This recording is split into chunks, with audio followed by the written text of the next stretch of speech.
Well, hey, we are live. It's Monday night, and I actually almost missed our live. Um, so, anyway, we're here. Welcome in. Thanks for the raid, RV Kids TV. And let's see, let me go through the chat real quick. See who was first. Hey, Michael and Shelly from our Epic RV Adventure. Good to see you. Camping Therapy, Artist on the Road, Linda Barker, Thrifty, Angela. Who else do we have in here? Full Time Dream. Great to see you. Good. I'm glad to hear that you're on the mend. Who else is in? That's and New Horizon Susan. Thanks for coming in. So tonight we are actually he is the subject of the live stream tonight. We just came back yesterday from a essentially week long trip, just short of a week down in Central Oregon, and we took this little guy with us. And so tonight's subject is camping with grandkids, and join the discussion and let me know some of your tips and ideas for camping with this guy. Now, I'll tell you, he did a great job. Turned out to be a real good camper. He brought his little camping kit. He had a little tent that he played in outside. Let me get this little backlight. Kind of weird there. But he did. Hey, Bob from Blue Wave Odyssey is here. Lots of enthusiasm in Portland, sure. Anyway, he did a really good job. Yeah, I want your drink.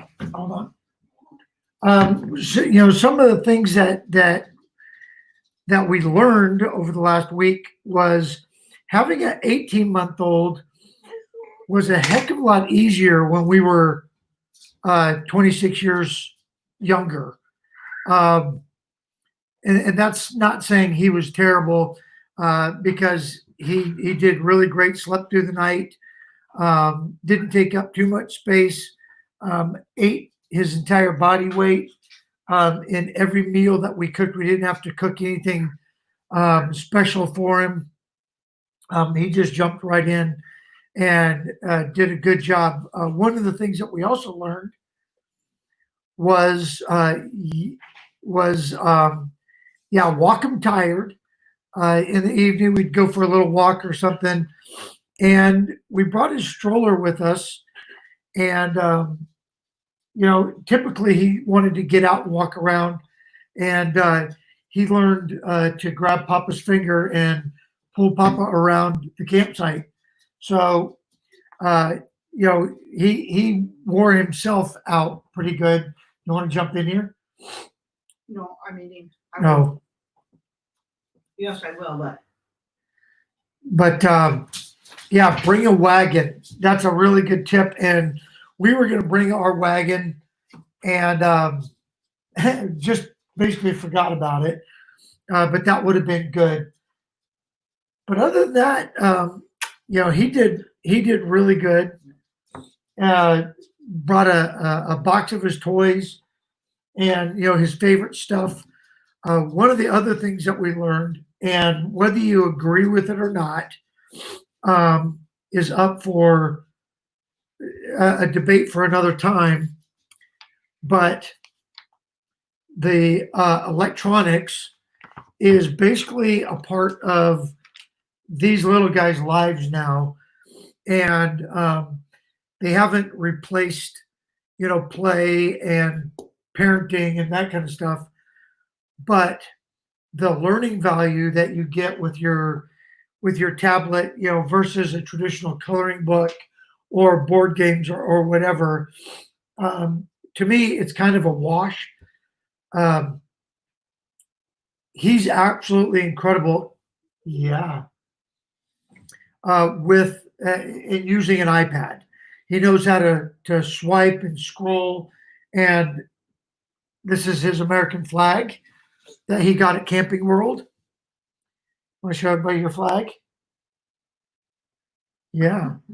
This little guy is absolutely in love with the American flag, and I don't know why, but every time he sees one, he has to show it and all that. So nursing our travel bug, hitchhiking, uh, Maltapoo, and Simple Life, Big Adventures. Welcome in. Um, but he did really good. So the tablet, going back to that, he's got things that he likes to play. Um, Sesame Street has some really cool games and things. RV traveling, good to see you, John, out there.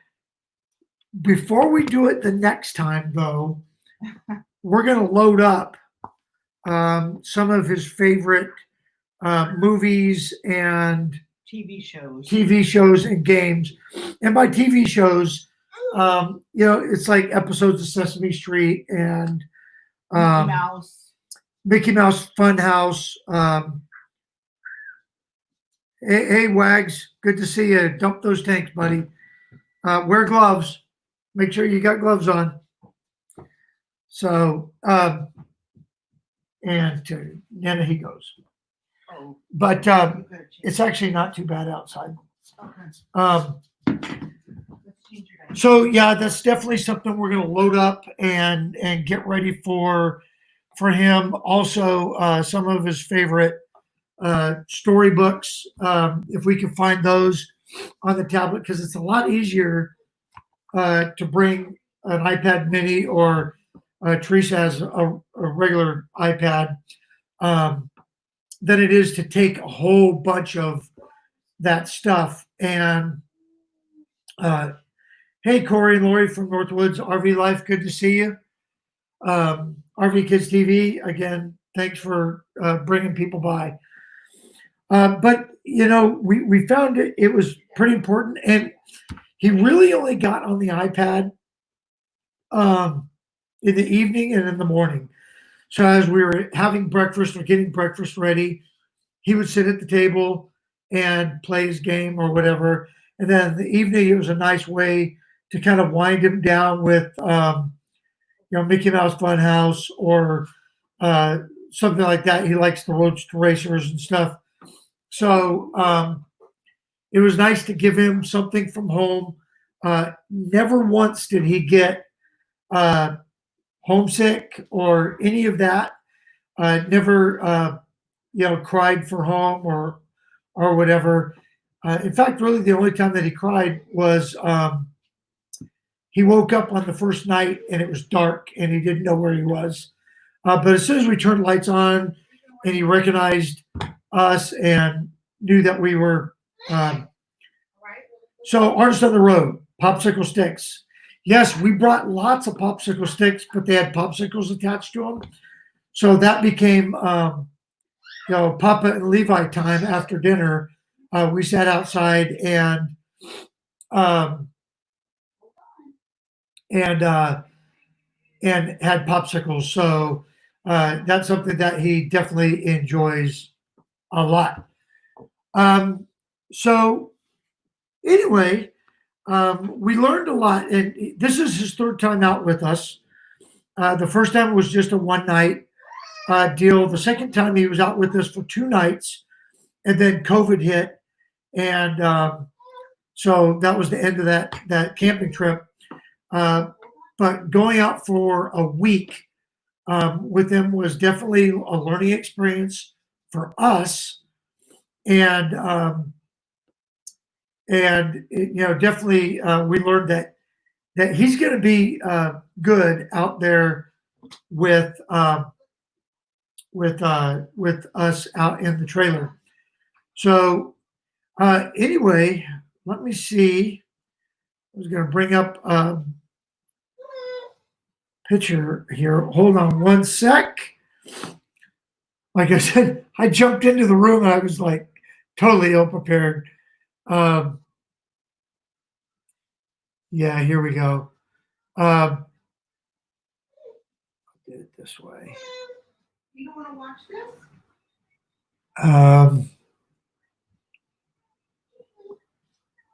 Yes. What am I trying to do here? All right, I'll just do it this way. All right. This would be these right here. This was his little play tent,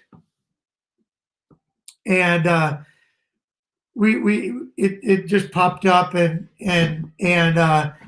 he would take all of his toys and put them in there, and then take the toys out and put them back in there. But he really enjoyed hanging out in his tent. He has his little chair, and at one point his chair was inside the tent and whatnot. So that was fun for him. And then where's the other one that I was gonna show? Oh yeah, we got. I don't know if that's sharing. We share that. And that is a little bit of Curious George time as we were setting up when we got into camp on Wednesday. We put that on, and he basically allowed us to get all the, the hookups in and all that. What am I trying to do here? Yeah, there we go. So that let us that let me get out there and hook up the hoses and all of that. So he enjoyed it. Let me see. Okay, I can make that bigger. I guess you don't really need that bigger. So loading up a couple DVDs and some of the things to keep him busy. And then I was really concerned with, super concerned with the, whether he was going to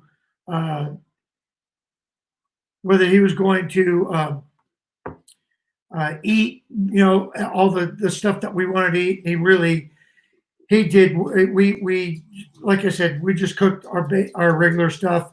We did some stir fry. We did our Big Mac in a bowl. He really liked that. Breakfast, he's a bacon and egg kind of kid. So he just really enjoyed camping out there. So let's see here. I'm going to stop sharing that.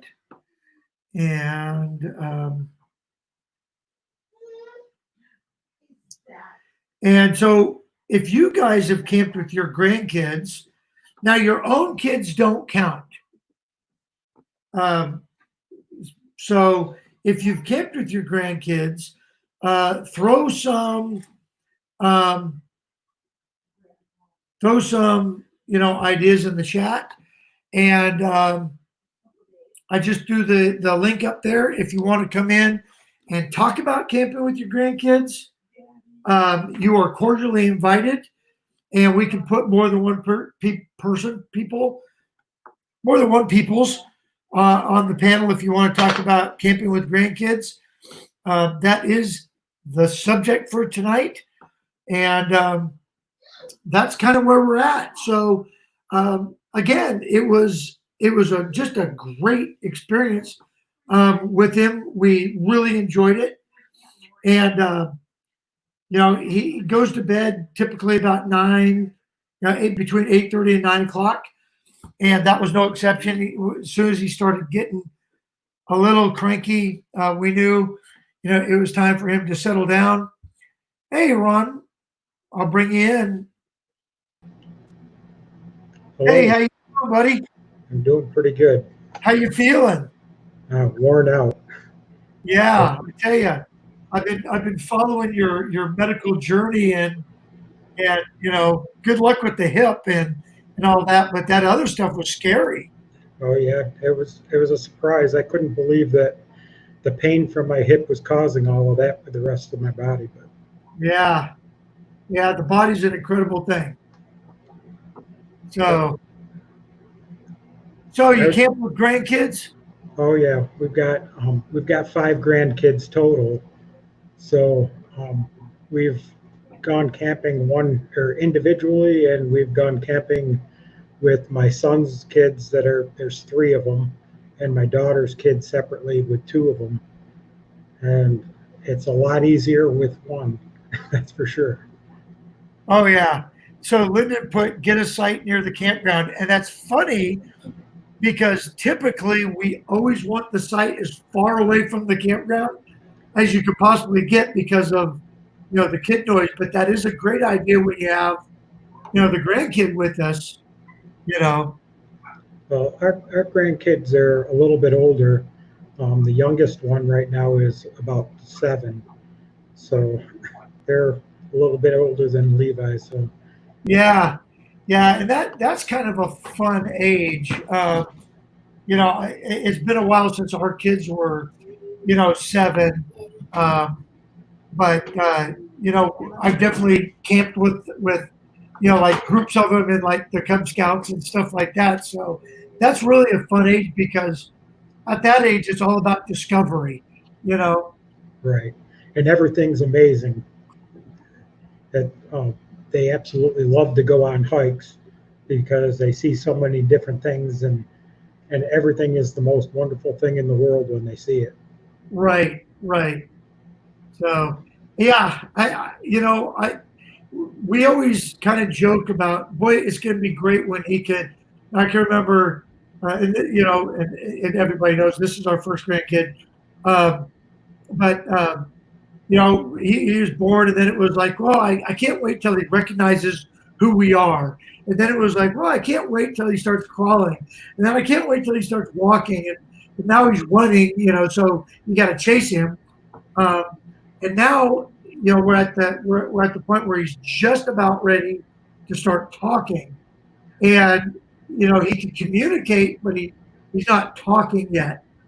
And I think once we get to that stage, it's going to open up a whole bunch of other things, and it's just going to be more and more fun, um, camping with him. Now I don't want to do it all the time, but I think it's going to be fun.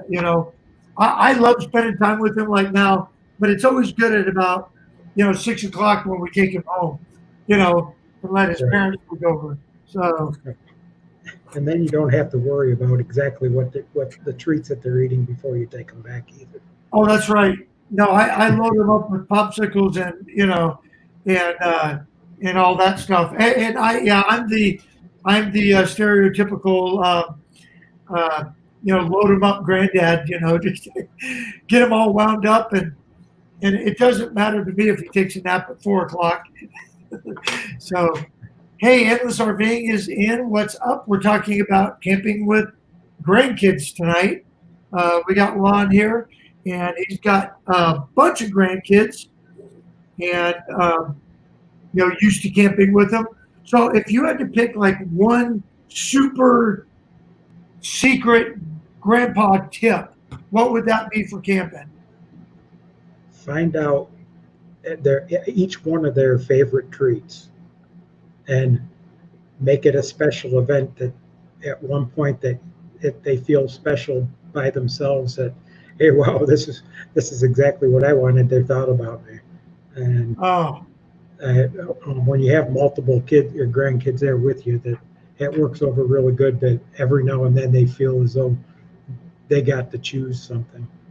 oh, that's a great tip. I'm going to make note of that, especially as we get more, and hopefully we have more. Well, the dog just freaked out. Tell the kids to get busy now. What's that? Tell the kids to get busy now. You need more grandkids. Yeah, the our oldest are 26, our youngest is 24, and only one of them's married at this time. So we're kind of counting on him. to and they're working on it. He keeps telling me that he's practicing, so which I guess that's good. New Vision Security. How's it going, Blake? Talking about camping with grandkids. Um, yeah, is there any like aha moment that you had at some point that went, oh, we'll never do that again, or this is something that we absolutely need to do more often, other than the treat thing? I love that idea. Uh, Also having an escape plan, because you're going to have a grandkid that all of a sudden is going to be absolutely homesick and wants to be back with mom and dad. And it doesn't matter that you're someplace that you don't have cell service or anything. So to have an escape plan with your kids, so that if need be, they can get to a place that they want to be instead of being traumatized about it. It's more about them having fun camping than it is them not wanting to be there. Oh, absolutely. And that's why on the 3 outings that we've had him, we've been within a 2-hour circle from home. Right. So and that was one of the things that we talked about going down to Central Oregon, which is probably the farthest we've taken him. But we had limited cell coverage, but it really wouldn't have mattered because one of us could have just got in the truck, got him home and got back before the next meal. We were only I guess 2.5 hours from home, and our kids live 9 minutes from our house. So that wouldn't have been that big a deal. We kind of talked about that. Well, what happens if he's just not wanting to be there or whatever? Are we going to be in that mode of getting him back into his comfort zone? And yeah, we determined that 2.5 hours is about as far as we want to go. Without maybe meeting mom and dad halfway or Right. or something like that. I think until he gets really comfortable with it, that's about as far as we'll venture out that way. Because really, like you said, you don't want to traumatize them so that they never want to come back. Right. So Haley family, good to see you. Welcome in. So I hate this chat thing because I can never keep up, especially when I'm trying to talk. But yeah, that's really and that first night that we were out there when he woke up and he was screaming, and I knew why. He was just he didn't know where he was, what was. It was dark. It was dark. And the next day we actually drove into town, and we bought a nightlight and put it up in, and and then the next night, absolutely no worries whatsoever. There was just enough light to where he didn't freak out, and you know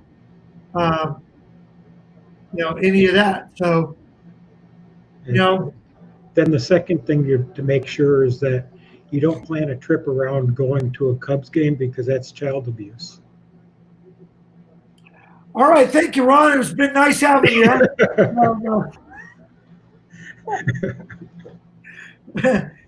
Hey, they're killing it so far.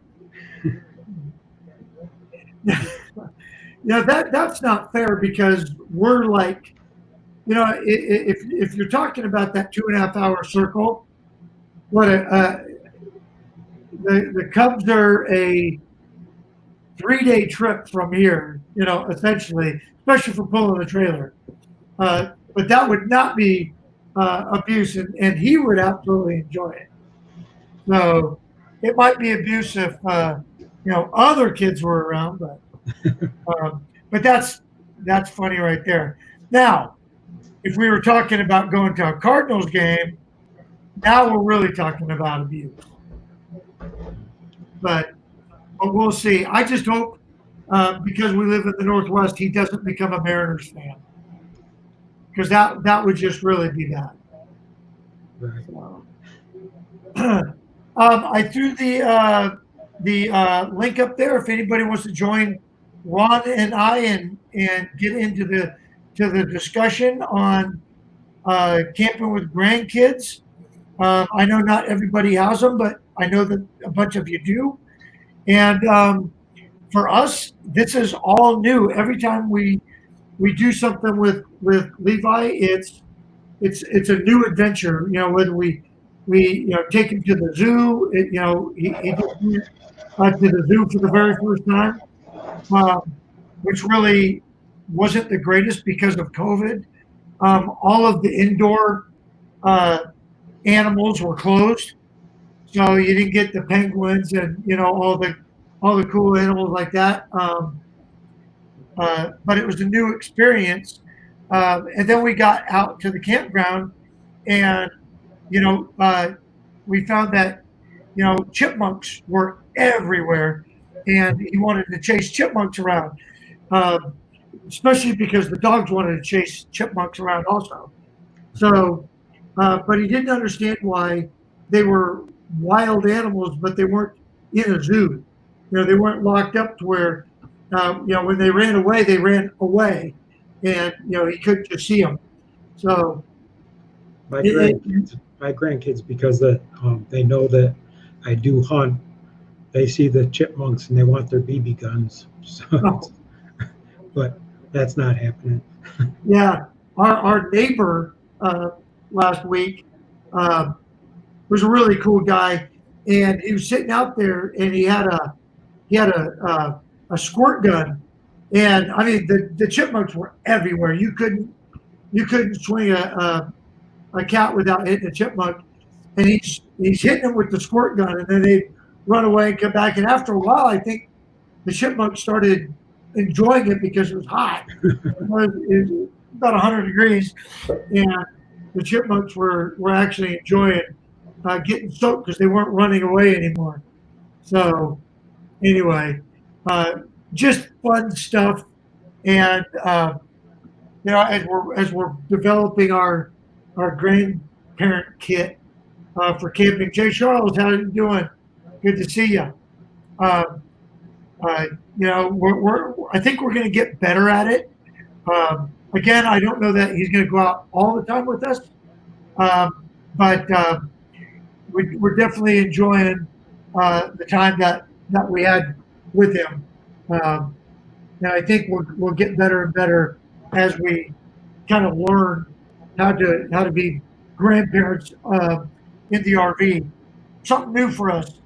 Right. So yeah, each one of the grandkids are an individual too, because we've got the one granddaughter who wants, every time we say we're going camping, she wants to go, and then another granddaughter who, as soon as we say we're going camping, she's like, can I go stay with somebody else?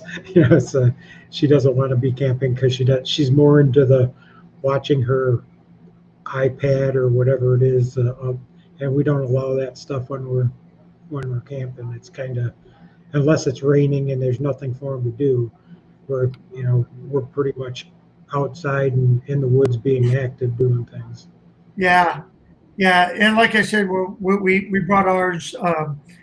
And we let him get on it in the evening when we were kind of settling down, and we were inside and kind of in the morning while we were getting breakfast ready, and he's kind of just sitting there. We weren't outside with him at that point. So, and again, that's one of those things that you have to learn what the limits are.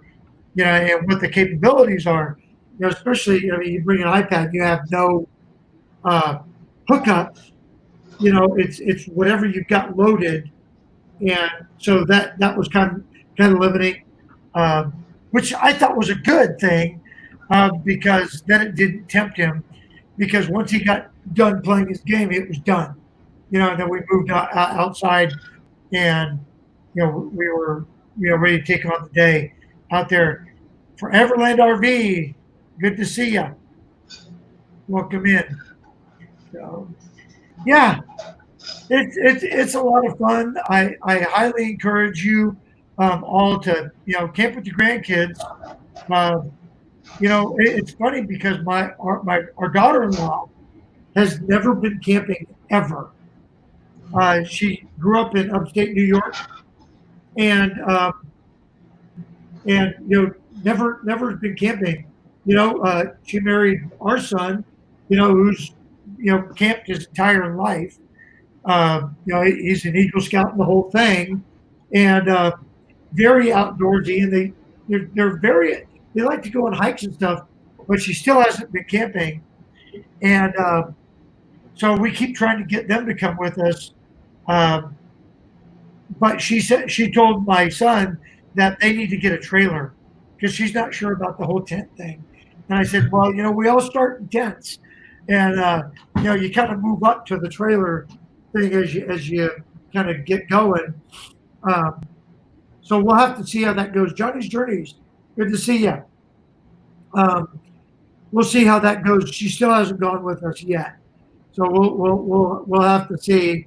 We want to get her out there, and we're telling her that we had John and Caitlin are twins. They're 26. They were probably about Levi's age, maybe a little older. We had them camping. We were camped out at this lake, and we were camping in a big cabin tent. And it was in the morning, and I'm outside cooking breakfast, and I had just turned the lantern off because now there was enough light.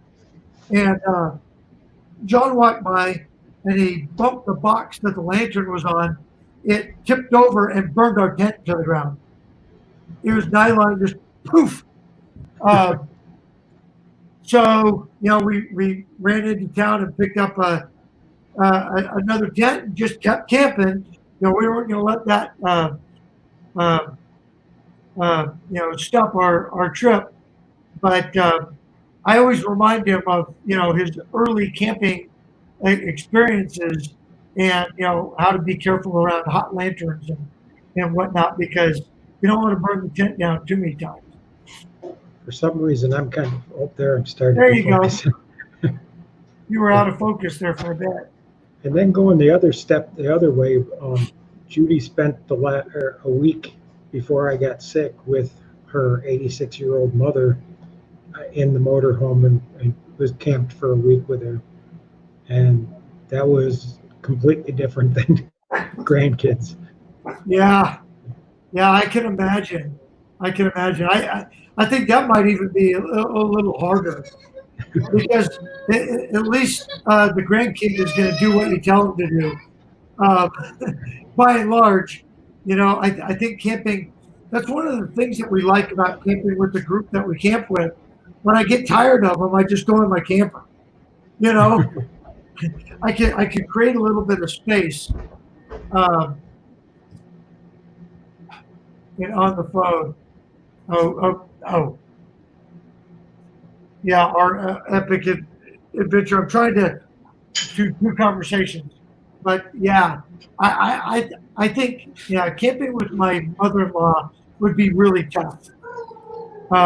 We camp with our parents, my parents, but they have their own camper, and they go, they go their separate ways, and we have a tendency to create that separation where we need to. But a week with don't get me wrong, I love my mother-in-law, but I don't know that I'd camp with her for a week. And then with the short-term memory loss, then you could, you can show her something every day and it's brand new. So. Yeah. I kind of joke about that. We had a uncle, and tragically he got Alzheimer's. But he actually was the one that would joke that he met new people every day. Right. So, but yeah, I don't know. That's something. And going back to the grandkids, when you take Levi around, because he's so used to the people that are in our family and whatnot. When he met, I guess it took him a little bit to learn. Hey, here's some more letters. It took him a little bit time to learn that people in campgrounds are friendly, and you have a tendency to talk to your neighbors. And he'd see me talking with somebody that he didn't know, and he'd come up to me and got real clingy, and he didn't quite understand that. Nursing Our Trouble is coming to Oregon. Planning a trip to Chicago this weekend. Oh, Chicago. That's not Oregon. I thought it was, I didn't, sorry. I gotta put something on my. Tag me in a Facebook pic in Wrigleyville. Yeah, well, you can't get in right now, but you can definitely, take pictures outside and whatnot. I can't wait till MJ says hello. She said hi. She just took Levi in the other room. Once Levi gets a little bit older too, you're going to end up with a lot more kids in your campsite. They're going to discover. Yeah. He's not only going to discover the other campers around. He's going to discover all the other campers' kids, and you'll have quite the parade for a while too as they get older. Yeah, he was fascinated with the the kids that are riding their bikes around the loop and all that. Didn't understand why there wasn't an adult chasing them, I guess. But he'd just stand out and at one point he had his little chair and he's watching kids ride by on their bikes and scooters and stuff, and he's just like looking at me like, hey, look at them. So yeah, you're right. He's gonna bring in all the stray kids from around the campground that he meets at the playground and whatnot. So lots and lots to look forward to with this whole. How can you be family with somebody that roots for the Redbirds? I mean, geez, and Mets fans. Well, yeah, I know you guys are Mets fans, but. Well, Jerry, thank you very much for letting me come up, but I'm going to step out. All right. Well, thanks for coming in and sharing some ideas. I absolutely love the treats idea. That is just something. In fact, I'm writing that down so that I don't forget, because my TBI kicks in every once in a while. I'll forget. So yeah, thanks, Ron. And hey, get. I hope you feel better. And I hope they get that hip taken care of. I know it could be a process. It all depends on when the VA can get me in, because right now the way it is that the VA hospital here in Buffalo is set up as a COVID hospital. So you have to call, get interviewed by a nurse, and then the nurse can make arrangements for you to talk to a doctor. And so it's a little bit of a process. But. Yeah. Well, if and hopefully your VA experience, the VA here in Portland is absolutely fantastic. I've had 3 or 4 surgeries up there, and use them as my primary care, and they're just absolutely wonderful. But during this COVID time, everything is weird. So yeah, well, good luck with all of that, and keep us in touch or informed. Okay. What's going on. All right. Thanks, Ron. I appreciate it. Bye now. Bye. That's Ron from Full-Time RV Dreaming, Full-Time Dreaming. Great channel if you haven't checked them out. Just wonderful people, good veteran family and whatnot. They're just lots of they just have really great content out there. Highly encourage you to check them out. And actually, if one of the moderators, and I know Michael, you're saying you've got Sketchy and you're on your phone, but let me see. me see what I could do here. I'm gonna pull up their whoop. Sorry, folks. This is good. This is good streaming here. But I want to pull up a link to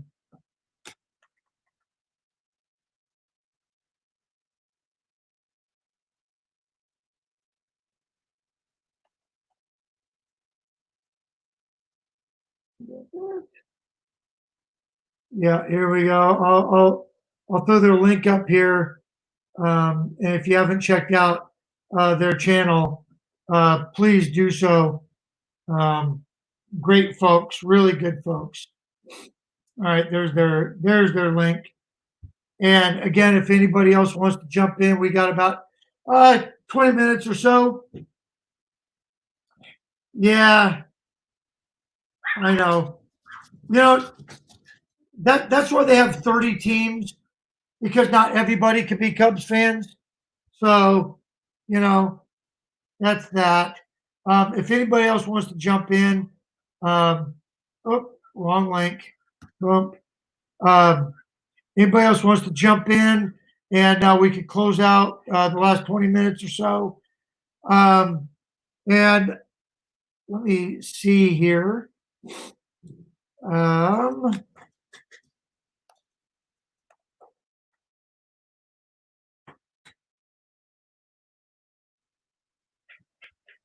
me just check something real quick.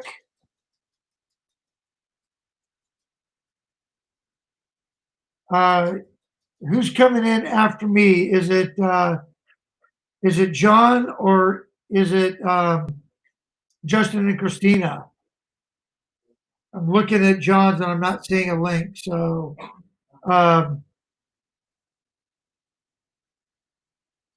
yeah, I'm not seeing a link. So, and John, you're in here. Are you in up tonight, or is it Justin and Christina? And here is Corey from the Northwoods RV Life. Hey, What's Terry, up, how my you doing? friend? Not bad, not bad. I can't complain. See, you've been doing some traveling. Yeah, we're and we're back on the road again next Monday. Monday morning, we're heading down toward Crater Lake down in Southern Oregon.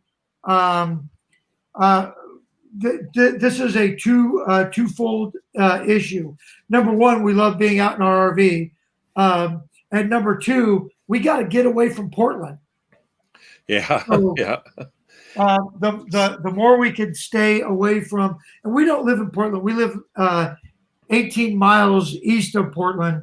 And really, if you didn't ever watch TV, where I live, you'd never know anything was going on in Portland. And I don't go to Portland unless we're passing through. But it is happening. And it's just not a fun environment to be around. So, Yeah, I bet. So with the grandkids, we're in the spot where we've only camped with the grandkids with their parents with us. So we're at the point, our grandson is 6 years old now. And of course, he might think that he wants to go with us, but of course that might only last for about 5 minutes. So we're still kind of standoffish about whether or not to jump into that just yet. I know we had we went through our battle scars with the kids when they were little, yeah, and as being grandparents, one of the great things is that you can send them home. right. So we've battled with that a little bit. Of course, I'm sure probably the next year or so, they're definitely going to start wanting to come along with us if my son can't come camping anyway. So, And how old are they? he has a son that's 6, and then Lori's daughter has a son that is also 6, and then we have a granddaughter that's only about 10 months. Yeah, Levi's 18 months now, and so he's kind of coming into his own, and this trip was a lot easier than the first 2 trips with him. and again, like I was saying with Ron, staying inside of that 2.5 hour window, circle from home. So if we needed to, race him home real quick, we could. Yeah, I just remember that we had camping trips when the girls were younger.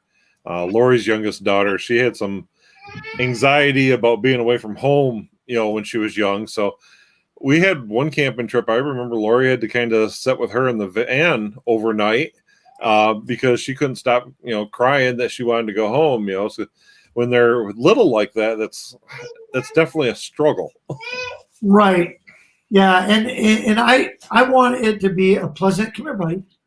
I want it to be a pleasant experience for him because we definitely want him to come back and enjoy camping. Even when he gets older. I mean, I've been camping ever since I can remember. I know when I was a toddler, we camped as a family and all that, and I grew up camping, and then the Army made me do a lot of camping. But different kind. And then Teresa and I, we've always camped, and so and now we're glamping it with the RV, which is something that I'm really fond of now. But we definitely want him to enjoy it and want to be with us out there. So, what's your number one tip? Well, one of the things that, obviously the trips that we do take that are maybe less camping and more base camp, going out doing things during the day, activities, try keeping them going. And then when you come back to the campsite, they're kind of whipped out and want to take a nap. Seem to go the easiest. I mean, when you're having camping trips where you're just kind of hanging around the campsite and things like that, those are the ones that hard to keep them occupied. You can only do so much of, let's try some fishing, or let's go ride your bike, or let's go up to the, campground pool, and they're always restless just sitting around the campsite. So the trips that we do take, day trips out from the campsite and do things around, those seem to go a whole lot easier, and it was a whole lot easier at night once they're wore out. Oh yeah. Yeah. We took him on a really nice long hike. And by hike, I mean, he was on my shoulders most of the time. But it was about a mile or so, maybe a little longer. He did get, okay, you're dripping all over me. Now, as they start to get a little older, once our girls were 8, 9 years old and they could venture away from the campsite a little bit on their own and things like that, we found going to private campgrounds, they typically had more activities on the weekends, try to keep the kids busy. The one campground we go to every Labor Day weekend, their whole entire weekend is activities from the time the sun comes up to the sun goes down. So it keeps the kids pretty darn busy. Now that the girls are older, they help volunteer at the campground while we're there and help with the activities with the other kids. But things like that, when they start doing glow parades and things like that, when they're a little older. But when they're Levi's age, that's the hard thing, is trying to keep them occupied long enough. Right. Yeah. And so far we've only camped with him at state parks. So there's not a whole lot of those kind of activities. They don't have pools, and they don't have, some of them have like little junior ranger programs, which he doesn't get yet. We start taking him to some of the other ones with, like KOAs and stuff that have swimming pools and things like that as he gets older. That's going to be something cool. So, time for exploring. You're going from Sacramento to Puyallup this Friday. Which way are you going? Because you got to drive right by us to get there.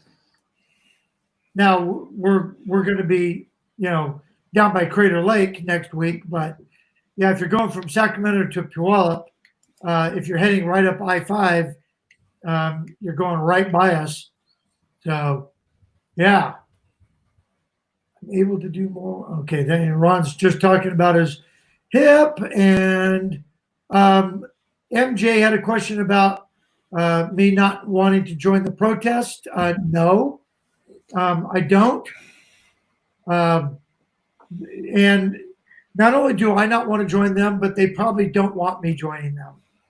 So, and I'm just going to leave it at that. There's certain amendments that I'm fond of, and we'll leave it there. I don't want to lose part of my subscriber base. Yeah, there's certain times it's better to be a bystander. Yeah, it's so much better to see, you know. The best part of now, and I said it last week, that there's a difference between the protests and the riots and all of that. And in Portland, clearly, they're protesting until it gets dark, and then it becomes a riot. The mayor of Portland, who's an absolute schmuck, he went out to join I'm assuming he went to join the riots because he went in the evening after it got dark, knowing that it becomes riots once it gets dark. And even the rioters booed him, and he got, and I don't want anybody getting hurt, but he got hit with a bottle, and then he got pepper sprayed. So, or not pepper sprayed, but tear gassed. So I think that's the last time he's going to go down into his own town and see what's going on down there. But no, I have no desire to be a part of any of that. So on the good side of politics, what do you think about this Great American Outdoors Act getting passed? I love it. I love it too. I absolutely love it. I think it's been far too long since we've had an investment in our natural resources that way, and I think it's a great time to try doing something like this and getting it pushed through. And it just kind of proves that every once in a while something good can come out of politics. So yeah, and I definitely have my leanings and my opinions. I try not to put them out everywhere, but it's just such a weird time. Like I said, it's definitely been the motivation to get, hook up the trailer and just go, Right. Get away and find places that we can go to that have some sort of normal feeling. And, it's great because yesterday, there's a lot of folks that were packing up, and we were talking with our neighbors down there at the campground, and we just got to talking about where they were heading next, and they're practicing to become full-timers, and they live in Longview, Washington, but they've taken the entire summer, and they're spending 2 weeks here, a week here, 2 weeks, and they're just driving all over the West right now to see if going full-time is going to work for them, which still the idea fascinates me. And so, we just got to talking about it, and they said, this is the best time. It's the worst time and it's the best time because it's a time where people are looking to get away, but it's also a bad time because there's so many closures and whatnot that Right. It's hard to get away. And so, probably not the best time to go to Chicago nursing. Yeah, I know. I'll tell you, the last time we were in the Chicago area, we stayed at a KOA that was just south of Chicago, in a place that I'm going to butcher the name. It was Connecticut. Is that how you say it, Therese? Connecticut. Anyway, it was in the middle of a big farm, and it was a great KOA, and we just kind of slid in and out of Chicago, went up and went to South Bend and stuff, but it was only about I want to say 40 minutes out of Chicago, but a really great place. So you could kind of have your cake and eat it too. You could be in the area without being in the area, you know. But you know, yeah, kind of a good time, bad time moment. You know, slow momentum snuck in. I Yeah, didn't, hi, Slow Mo. huh? Said, yeah, hi, Slow Mo. Yeah, I haven't talked to you in ages. Speaking of Chicago, there for a while right out of high school, I lived in the western suburbs of Chicago because I was going to school down there, and I couldn't wait to get out of there. Yeah, It's a nice place to visit, is what I've always said. you know, and I didn't grow up there. I'm a Cubs fan because I grew up in the South, and you got WGN or WTBS. So half my friends were Braves fans and half my friends were Cubs fans, and I fell on the Cubs side, and it's been that way ever since I was probably, I don't know, about 9, 10 years old, and so it's just kind of where I grew up. So Slow Mo, you're going to be in town next Sunday. Well, we are leaving town next Monday. So we will be here next Sunday. Give me a call when you get in. We'll go down and have some of those cheap tacos at Jack in the Box. One thing I will say about Chicago is I love the downtown area. It's nowhere near the hustle and bustle as what you would think downtown Chicago would be. Yeah. And I really love that downtown area and all along the Lakeshore, Navy Pier area right there. It's just a great area just to kind of hang out down in that whole section right there. Yeah, we were amazed because it was the first time that I've ever really been into Chicago last summer, and we drove in. We went to Wrigley, and they have that really cool beltway that goes right through town and along the waterfront there, and we really thought it was cool. And then we had to get out of town after the ball game because there was a huge storm and we had left the dogs in the trailer, and so we had to get back down to the KOA. Flew into Chicago once. Me too. Me too. I've flown into. I had an experience at the Chicago airport, and I believe it was O'Hare. I flew from Baghdad home, and they long story short, they were sending everybody that was there. If you were there too long, you had to leave, come back, and whatnot. And I flew in to Chicago, and I had to go from the international side to the domestic flights. So I had to go back through security, and I set off all the alarms. And the guy couldn't understand why there was gunpowder residue on my little 3-day pack. And I kept explaining to him, hey, look, I've got orders. I'm flying out. I flew out of Baghdad. He's like, well, I just don't understand why you couldn't have like, dude, there's no laundromats in Baghdad. I'm not, cleaning stuff up. But anyway, I came this close from being put on the no-fly list, if there is one. But I asked him if that was a promise, because he might have to get a hold of the Department of Defense and find out how I was going to get back to Baghdad. Hey, good night there, Full-Time Dream. Actually, we're going to wrap up because we got about 40 seconds left in my hour. And I want to thank Corey for coming in. I really appreciate you joining the conversation. Thanks, Juan.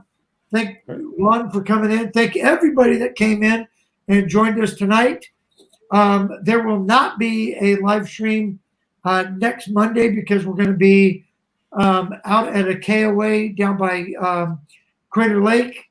And my understanding is no internet. Now, they'll probably prove me wrong because it's a KOA. but we're going to go with the assumption that they don't have coverage. If there is, maybe I pop in, maybe I don't. Anyway, thanks, Corey. Appreciate it. And with that, everybody have a great week, and we'll see you in the next one. All right. Bye. Thanks.